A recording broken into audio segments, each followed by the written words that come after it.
I've got to first start by saying it's an honor to sit across from you. You're kind. Thank you. You're just an amazing person, not just in film and television, but just overall. And I like your hat. Thank you, sir. Awesome. Right on, brother. Right on. And the other thing I want to say is your daughter, Bryce, is amazing. I've interviewed her several times. At the end of our interviews, I always say, hey, tell your dad hi. So She just about always does. She's great. I'm so proud of her, and I'm really happy for her because she's got a really complicated life. She's a mom, she's a wife, she's a businesswoman, and she's an artist. And she's really making it all work, and as a father, makes me very proud. Third one in the series for you. What intrigues you about this story? Well, this particular story felt so modern and immediate, and whereas the big controversial hot button points that Dan Brown so brilliantly builds into these stories, in the others they were about the past. I love the history. I'm fascinated by the theology, but we've done that.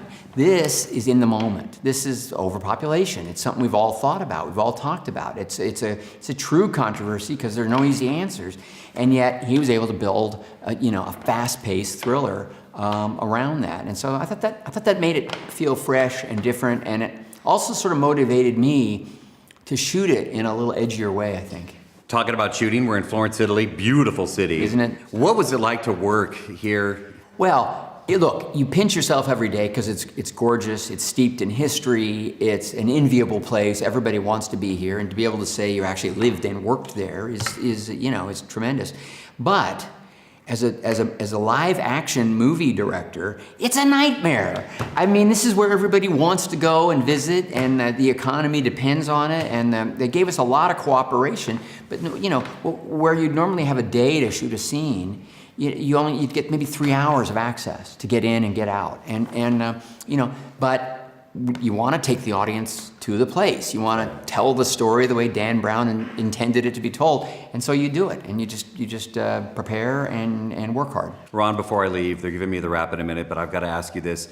Favorite TV show of all time, mine, Andy Griffith Show. Oh, well, thank you. Tell me about the memories working on that show. Spectacular memories, and I learned so much even before I knew I wanted to be a director. And I did begin dreaming of directing while I was on the show because so many of our directors had been actors, and I could see how much joy they were getting out of that transition to telling the whole story.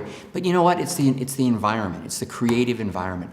Serious problem solving all the time, but a sense of joy about that, a lot of laughter, along with the hard work. And so it's that balance, that equilibrium that Andy kind of established and that I've tried to carry with me throughout my career.